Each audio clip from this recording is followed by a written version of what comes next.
Taiwanese President Lai Ching-te took part in the island's largest military drills of the year.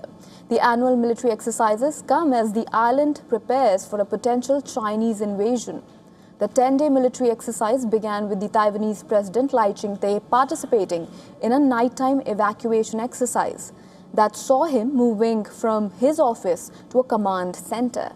The Han Kuang military exercises began on Wednesday and would run until August 14th, which is next Friday. On the first day of the drills, dozens of reservists could be seen spreading out along a beach facing the Taiwan Strait. The reservists could be seen firing Taiwanese-made assault rifles at targets on a shore.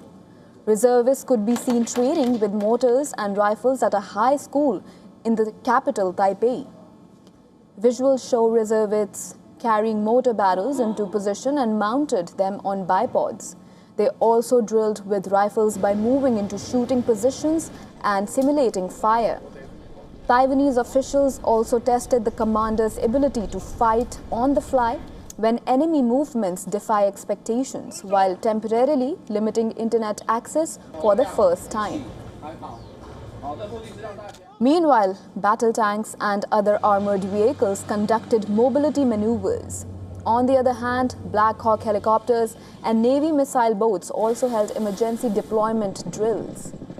Furthermore, civilians too will take part in the exercise, which would also include air raid drills.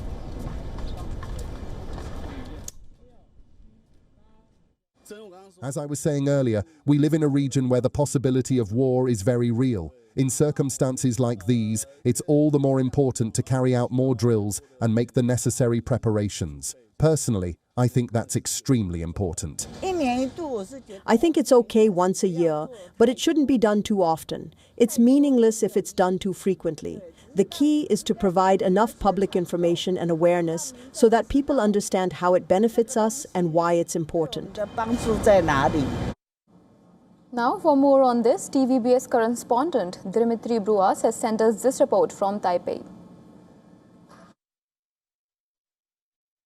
The first time Taiwan's reserves have trained with these new US-supplied weapons at full brigade scale. Meanwhile, helicopters airlifted troops from southern Taiwan to reinforce the north, testing how fast the military can move forces under wartime pressure. The drill runs 10 days and 9 nights, the longest Han Kuang on record. It's also the first to include Taiwan's newly operational Littoral Combat Command and the recently opened Tanjiang Bridge, now treated as potential choke points against enemy crossings. Beijing isn't staying quiet either. 14 Chinese military aircraft crossed into Taiwan's ADIZ in the past 24 hours, 6 of them breaching the median line. For Taiwan's military, the question isn't whether China is watching, it's whether they are ready when the real test comes.